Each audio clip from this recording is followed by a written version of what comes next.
And now it's Chris Smith time. Oh, hello, everybody. It's me, Chris Smith. I'm here because I wanted to commemorate the fact that today, January 14th, 2023, is the 100th birthday of my father, Ervin Smith, who was born January 14th, 1923. Now, when I was back home over the summer, I went through our family photo albums and I photocopied a bunch of, well, I took pictures of a bunch of pictures from them because I didn't want to remove these old pictures. And then I printed them out. Now, in case you're wondering why I'm wearing this weird scarf, it's because I'm wearing this sweatshirt and it has a piece of tape on it because I covered up the logo of where I work because in case anybody was, didn't like me and wanted to come and assassinate me, I'm a little paranoid. I covered it up so that you wouldn't know where I work. Now, but I digress. Back to my father's 100th birthday. Um, so I got some pictures of my father. I don't have very many. I don't think that he took very many pictures, but back in the day, people didn't take a lot of pictures. But look at this cute picture of him as a little boy. Now, I don't know how old he is there. 5, 4, something like that. Isn't that cute? I mean, it's definitely from the 20s. And look, I love the yellow tint and that little chair and the outfit that he's wearing. Looks like long johns even. Um, and then the next picture that I think was the closest one I could find to after that was when he was in high school, and here he is. Now this one is my father. I don't know who the other one is because it says Ervin Smith and a friend. And if the friend is watching and you, well, you're probably 100 as well. If you're watching and can tell us your identity, please do. Look how short the people's shorts were back then. My goodness, it's a miracle that my brothers and sister and I were even born with men's shorts so short back then. And I don't know why my father had to wear knee pads. Did he have bad knees when he was in high school? Was this something that they wore back then? I don't know this information. Now, he was in the military, we know. Here he is. He was in World War II. And one of the pictures I have on my wall in a frame is him in his uniform. Look at those high water pants that they had them wear back in the day. Isn't that shocking? It's like, could we get pants that are a little more well tailored to our soldiers? Yes, so I keep this picture. This is one of my prized possessions, and I'll show you my other prized possession in a minute. This is another picture and see what I meant about the photos are they're so old that you can even see the damage with age and everything. He was very handsome, and since I and my brothers, and probably my sister too, look like him, but especially the boys because we're boys, so I thank you for that compliment that he was handsome. Therefore, we're handsome as well. Now, I don't know exactly what year my parents met, but I know they got married in 1949. So I doubt that they knew each other too long before that, because back in the days, there wasn't internet and there really wasn't TV. Maybe there was experimental TV, but so they didn't have anything else to do back in the day but get married. But so that's what people did. But then, look, here's my parents when they got married. Now, I believe this is on their wedding day. We should get Betty on the phone and have her comment on some of these. Here they are. That's my father. He smoked. And look, here's Betty. She had the classic hairdo back in the day. All the women had those long hairdos. Isn't that amazing? And you all know Betty from her many appearances on this show. And the long dresses and the high heels, my goodness, wasn't she styling? And apparently there are a lot of pictures of my parents kissing passionately. That's the kind of kiss that you do in the movies. I don't think I've ever kissed anybody like that and meant it. Here they are. A very handsome couple. And, okay, I love this picture. I would love to have this in a big frame.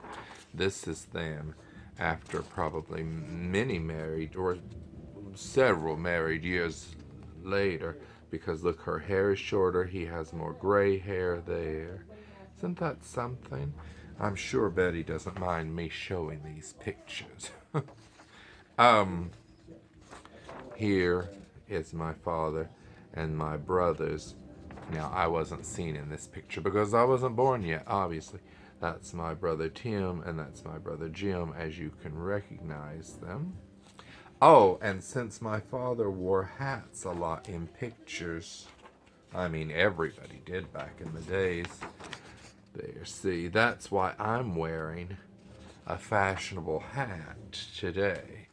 Also, it's the weekend and I didn't wash my hair. So, now the reason I didn't wash my hair isn't that it's the weekend and I'm lazy. It's that I went to Walgreens to buy some shampoo yesterday because I'm almost out. There's just barely a dot in the bottle. And so I go in there, and I also needed deodorant, and the deodorant is all locked up, and they didn't even have the shampoo that I wanted. So I wasn't about to push the button. I mean, there wasn't even a button to push to ask for somebody to come and unlock the thing to get the deodorant out. So I said, I'm just going to get it someplace else where they at least have my shampoo as well. So I haven't washed my hair.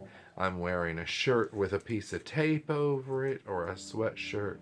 But that's mostly because I don't want you to see where I work. Because I'm very private. That's why I make these videos telling you about my father, who's 100 today. Of course, my father passed away when he was 50. He was like 50 and probably like 8 months. So he hasn't been gone longer than he was on this earth yet. But by this coming September, then after that he'll, because he died in September of 73. So then he'll have been gone longer than he was on this planet. And isn't that crazy? But, so he was a veteran. He was a father of 4. He was madly in love with Betty. He worked on the railroad. He provided for his family. Now, this is the picture I was telling you about. It's one of my prized possessions. And one of the few that I know of that he appeared in with me. Of course, there's Betty. There I am as a baby. Now, I don't know how old I am there. Maybe 1? Maybe not. I don't even know. Anybody out there who knows about babies and knows about me, feel free to tell us what a baby that old looks, is. And how old this child could be. If I look on the back of the picture, I might be able to find out next time I go. But isn't that amazing? And they say that we were very close. I don't have very many memories of my father. I have like flashes. And I do remember one time I fell down the hill next door and I landed on broken bottle. And I cut my hand. I don't know if you can see this, viewers, but there's a scar right here. This was just flapping open. Oh, I can still feel it sting. Isn't that crazy? And you could see the goo in there. Well, my father picked me up, And him and my brother Jim took me to the hospital. I don't know why Betty didn't go. Maybe she was hysterical and they had to slap her and then sedate her. Or maybe she had a pot of beans on the stove. Well, I'm going to get to the bottom of all these questions. I will. So they took me to the hospital. And I remember we were in an exam room and they stitched this up. And the curtains looked like the curtains in my brother's bedroom. This is what my memories are telling me. It may not be the truth, but I think it is. And then we stopped at Dairy Queen in West End, West Williamson, back in the day in West Virginia. There was a Dairy Queen that was, down there around the curve. Well, anybody who's from Williamson, where the old Dairy Queen was. And not the new one that's on the 4-lane now.